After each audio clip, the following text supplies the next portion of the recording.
Speaking of very important issues in China, I'm sure most of you are familiar with the documentary Under the Dome, the newly released documentary talking about environmental issues in China, which leaves us with a message to urge us to do something about environmental issues. Qiong is a DPhil student in Geography and Environment, and she's been working on water issues. So the first presentation of today, we're going to talk about clean water. In China, around half of the population lacks access to clean and safe drinking water. And in the UK, around 39 million tonnes of sewage water has been pumped into the Thames River every year. In Qiong's presentation, she's going to talk about her research about the pollutants in the River Thames. So please welcome Qiong to give us a presentation.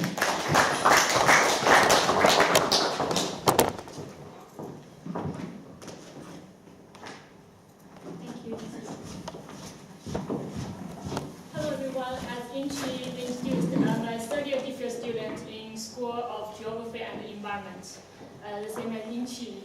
And I'm very grateful to China Oxford Scholarship Fund for the scholarship support and giving me this opportunity to present my work here. I'm a bit nervous to be the first one, and hopefully my presentation is not too academic to be boring.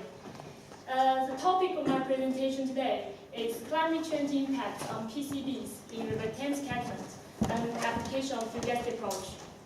Climate change and the River Thames are very familiar words to us, but maybe we are not that familiar with PCBs and fugazi approach. These are very technical words and some boring, but to begin with the topic, I need to give some brief introduction to them first. So, what are the PCBs?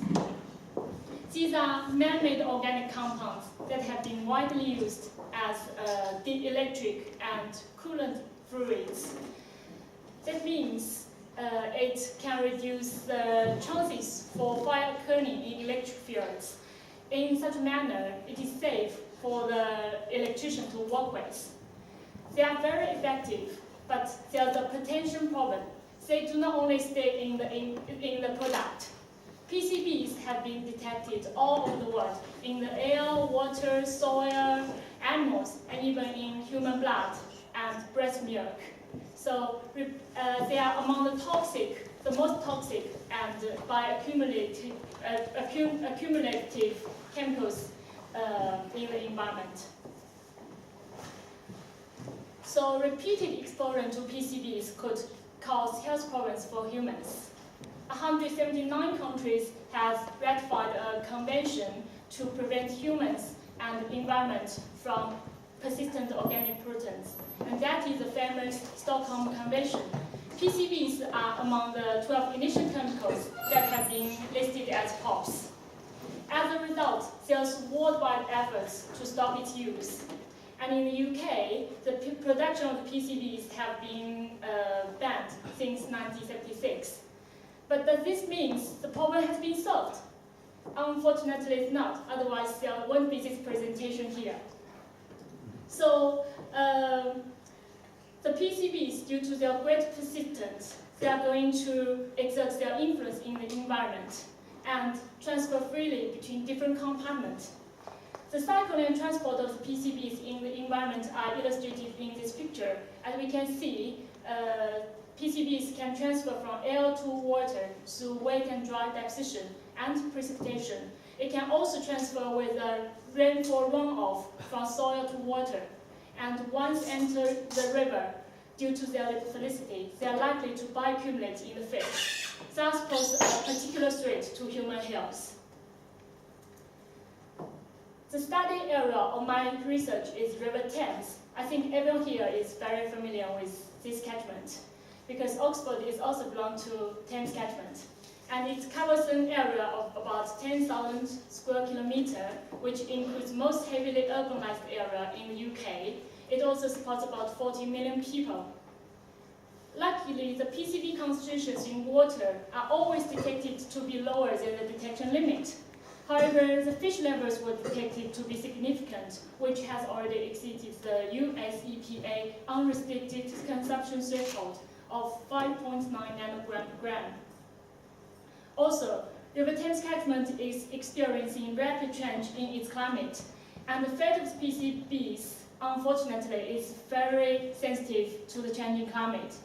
So to investigate the distribution of the PCBs in River Thames and how it would be affected with climate change, the Fugacity Level 3 model has been applied, and 2 climate change scenarios have been tested in my research. In scenario A, we assume all the parameters to be constant, only the emissions varying with the time. And in scenario B, we adopt the outputs of the UKCP09 dataset. The UKCP09 is the latest climate change model output for the UK. We randomly select 100 samples from the 10,000 projections of the dataset, and the temperature presented here are the average values of the 100 random samples we selected. PCB have 209 congeners, and in this research we choose to focus on 3 of them: the PCB52, PCB118, and PCB153, due to their relatively high concentrations in the Thames fish. And the physical-chemical properties of the PCBs are temperature dependent. So some of the environmental parameters we adjusted according to temperature, and we kept using these equations to calculate it. And this part are all about calculation, so I'm not going into details here. The evaluation, calibration of the modeling is always an important part, but also very boring, so I'm not going to the details as we are here. But if we look at this table, we can see the modeled values fits really well with the observed values. And most of the observed values were collected from environmental agency, meter or phase, and from previous studies. Some of them were collected by ourselves doing experiments. And about sampling, I have a lot of stories to share. This provides me a lot of opportunities to traveling all parts of River Thames. And we need to enter into the river to catch fish and take sediment samples. So if anyone is interested in fishing, just let me know. I think CEH won't mind more people coming to help. Okay, come back to the topic. The results for PCB52 were illustrated here as an example.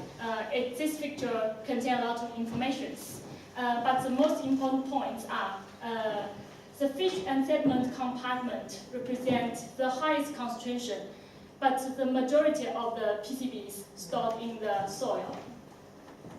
The high levels of the PCBs in sediment could be responsible for that in fish, and this is a great concern for us. So we recommend regular monitoring for PCB in Thames sediment to be carried out.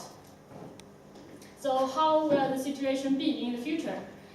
If we look at this table, there is a clear tendency for PCB in soil to decrease, while that in other compartments to increase.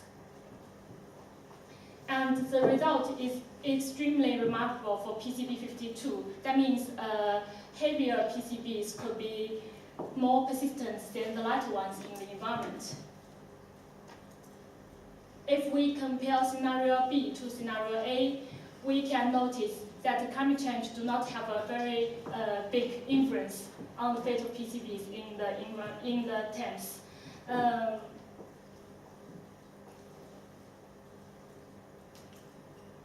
How about the concentrations? The major loss, if we look at these figures, we can notice that the major trade over the simulation period was a net loss of the PCBs for all the PCBs in the catchment. Oh, sorry. Let's go back to the pictures.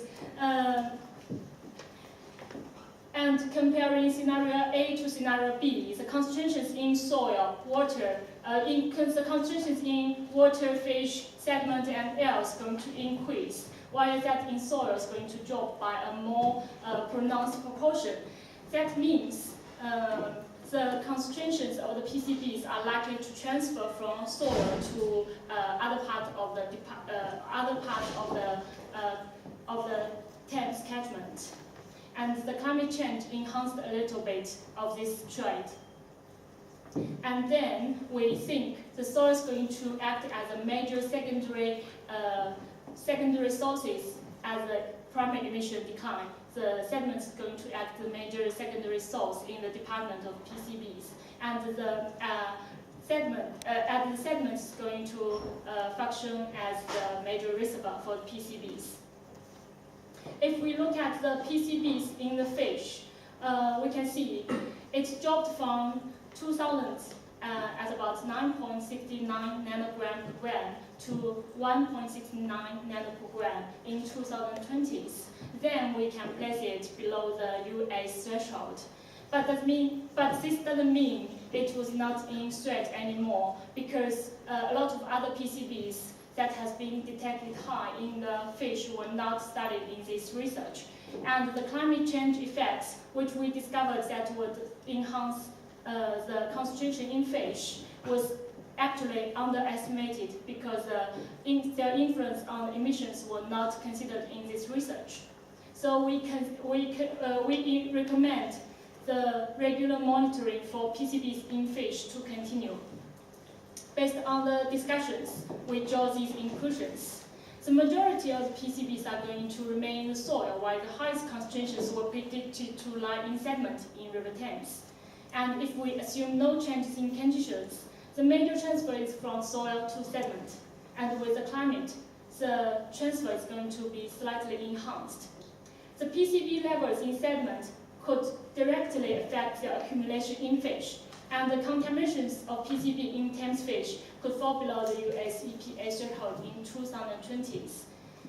But regular monitoring for PCBs in Thames fish is still important for us. So that's all for my presentation. Do you have any questions?